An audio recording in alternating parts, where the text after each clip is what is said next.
എന്റെ ദേവകി ഇപ്പൊ തന്നെ ഒരുപാട് വൈകി, ഒന്ന് വേറെ ഇറങ്ങി വാ. വേണ്ട വേണ്ട, ഉടുത്തിട്ട് വന്നാ മതി.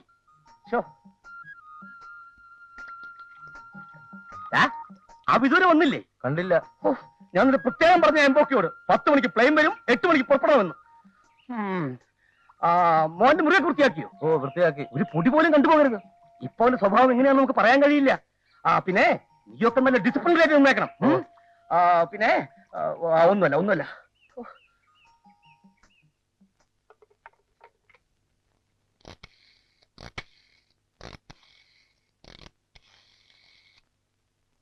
ഹലോ, രാജപ്പൻ നായരല്ലേ? ഞാൻ കേറ്റി. അതെ, കേറ്റി നായർ. പിന്നെ എന്റെ മകൻ ഇന്ന് അമേരിക്കയിൽ നിന്ന് വരികയാ, പ്ലെയിനില്ല. ബിസിനസ് പഠിക്കാൻ പോയിരുന്ന കാര്യം ഞാൻ പറഞ്ഞിരുന്നില്ലേ?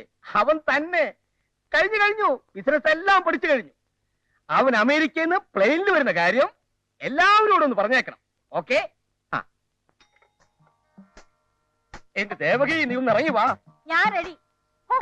നിങ്ങളുടെ ധൃതി കാരണം എന്റെ തലമുടി പോലും ശരിക്ക് കെട്ടാൻ പറ്റിയില്ല. തിരിച്ചു വന്ന് ഒന്നുകൂടെ കെട്ടാം, വാ.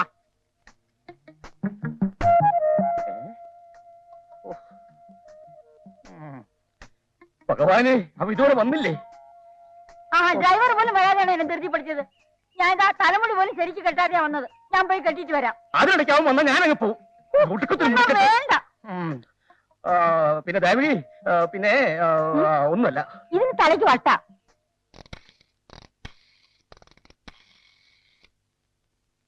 ഹലോ, ഞാൻ കേറ്റി.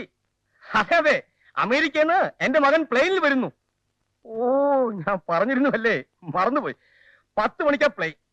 ഡ്രൈവറാണെന്നും പറഞ്ഞിട്ട് നാണം കെട്ടവനെ ഞാൻ അവിടെ ശമ്പളം കൊടുത്ത് തീറ്റിപ്പോറ്റുന്നുണ്ടല്ലോ. ആ ശവനം മുടക്കി ഇതുവരെ വന്നിട്ടില്ല. വരുന്ന വരവ് കണ്ടല്ലോ, ഓടിക്കൊഴഞ്ഞ്. ഇന്ന് ഇവനെ ഞാൻ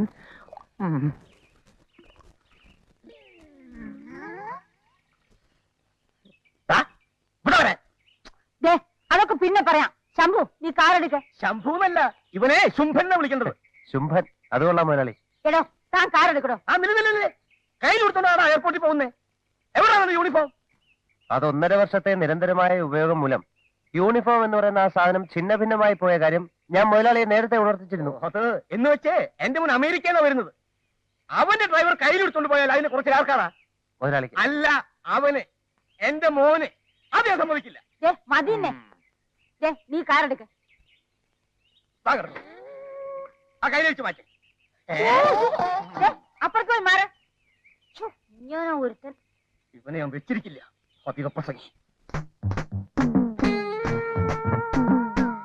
അല്പ ഇറക്കം കുറവാ. സാരല്ല. ഇത് ചുരുങ്ങിപ്പോയി. ഇറക്കൽപ്പം കുറഞ്ഞാലും നന്നായിരിക്കും. ഇതൊക്കെ മതി.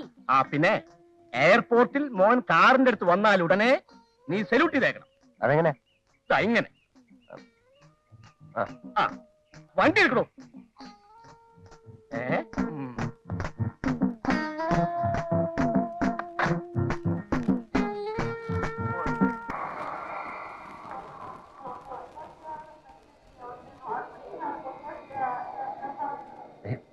ഇത് നമ്മുടെ പ്ലെയിൻ ആണെന്ന് തോന്നുന്നു.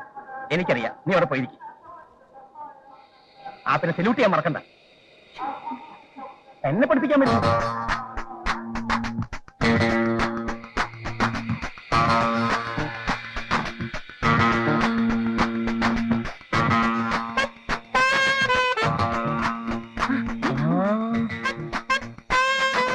Hello.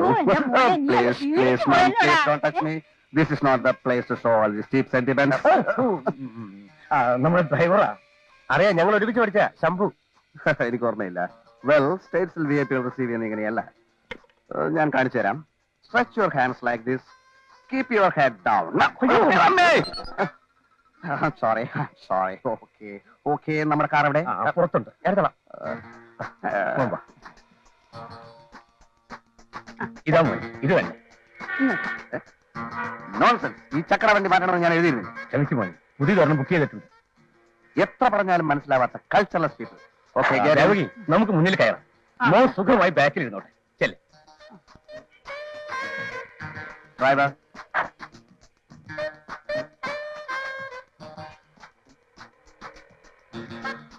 Come here. ഡോർ തുറന്നു തരാൻ ഞാൻ പറഞ്ഞു തരണോ? ഞാൻ ഈ അമേരിക്കയിൽ പോയിട്ടില്ലാത്തോണ്ട് എനിക്ക് അറിഞ്ഞൂടാ. വെയിറ്റ്. ആദ്യം കാറിലേക്ക് എന്നെ ആനയിക്കൂ. അല്ല അത് ഞാൻ പറഞ്ഞു തന്നില്ലേ, stretch your hands like this, keep your head down. America സ്റ്റൈലുള്ള മനുഷ്യനായാൽ എന്തിനും ഒരു സാവകാശമൊക്കെ വേണ്ടേ? ആയിരക്കണക്കിന് മൈൽ അകലേന്ന് യാത്ര ചെയ്ത് വന്ന കൊച്ചന് ഒന്ന് വിശ്രമിക്കാൻ സമയമെങ്കിലും കൊടുക്കണം. ഒരു തീരുമാനം അറിഞ്ഞിട്ട് വിശ്രമിക്കട്ടെ എന്ന് കരുതി. തീരുമാനം അറിഞ്ഞല്ലോ. പെണ്ണ് കെട്ടാൻ മനസ്സിലെന്ന് അവൻ പറഞ്ഞില്ലേ, ഇനി എന്തോ ചെയ്യും? കൃഷ്ണക്കുറുപ്പിന് വാക്ക് കൊടുക്കുന്നതിന് മുമ്പേ മോനോടൊന്ന് ചോദിക്കണമെന്ന് അന്നേ ഞാൻ ഈ മനുഷ്യനോട് പറഞ്ഞതാ. ആലോചിച്ചോണ്ടിരുന്നാലേ കുറുപ്പിന്റെ മോളെ വേറെ ആമ്പിള്ളേര് കെട്ടും. കൃഷ്ണക്കുറുപ്പ് ലക്ഷപ്രഭുവാ. മോനങ്ങ് അമേരിക്കയിൽ പഠിക്കാൻ പോയിരിക്കാന്ന് പറഞ്ഞപ്പോഴാ അല്പം താല്പര്യം കാണിച്ചത്. മേനോൻ ചേട്ടൻ നിർബന്ധിച്ച് പറഞ്ഞാൽ അവൻ അനുസരിക്കും. ഹലോ അങ്കിൾ, സുഖമാണോ? അങ്ങനെ കഴിയുന്നു. പഠിപ്പൊക്കെ എങ്ങനെയിരുന്നു മോനെ? Oh wonderful. യഥാർത്ഥത്തിൽ ഞാൻ പഠിക്കുകയല്ലായിരുന്നു, പഠിപ്പിക്കായിരുന്നു. അമേരിക്കയിലും ആദ്യം അവർ കരുതിയത് ഞാൻ വെറും ഒരു സാധാരണ ഇന്ത്യൻ സ്റ്റുഡന്റ് ആണെന്നാണ്. ദിവസങ്ങൾ കടന്നുപോയപ്പോൾ എന്റെ പല സംശയങ്ങൾക്കും ചോദ്യങ്ങൾക്കും മറുപടി പറയാൻ പാവങ്ങളായ അമേരിക്കൻ ടീച്ചേഴ്സിന് കഴിഞ്ഞില്ല. എന്നെ പോലെ ബുദ്ധിശക്തിയുള്ള ഒരു ഇന്ത്യൻ സ്റ്റുഡന്റിനെ കണ്ടിട്ടില്ലെന്ന് അവരോട് സമ്മതിച്ചു. അപ്പോ നീ അവിടെ തകർത്തു അല്ലേ? തകർത്തു, തരിപ്പണമാക്കി. പഠിത്തം കഴിഞ്ഞപ്പോ എന്നെ അവിടുന്ന് പോരാൻ അവർ സമ്മതിച്ചില്ല. അമേരിക്കൻ ടീച്ചേഴ്സ് മുഴുവൻ പൊട്ടിക്കരയുകയായിരുന്നു. എന്തിന്? അല്ല എന്തിനെന്ന്? അമേരിക്കയുടെ പുരോഗതിക്ക് എന്റെ തലച്ചോറ് വേണമത്രേ. ഞാൻ പറഞ്ഞു പറ്റില്ല, ജന്മനാഥം മറന്നുള്ള കളി പറ്റില്ല, ഈ തലച്ചോറ് ഇന്ത്യക്ക് വേണം. അങ്ങനെ ഞാൻ ഇങ്ങോട്ട് പോരുകയായിരുന്നു. ഓ ഭയങ്കരം, ഭയങ്കരം തന്നെ.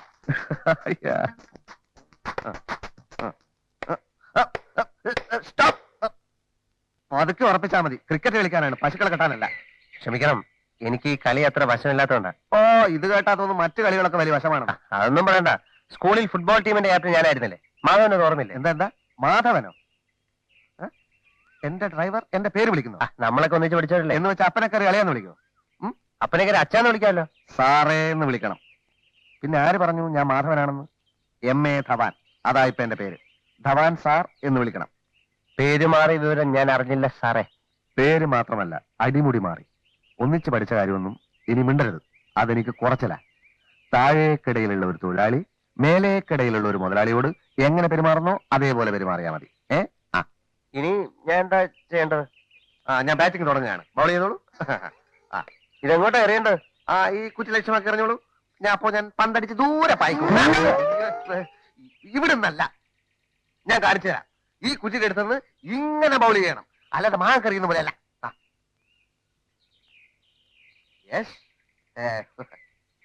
ദാണ്ട് ഒരു കുറ്റി താഴെ കിടക്കുന്നു. അത് 2 എണ്ണം മതി. റെഡി? 1 2 അയ്യോ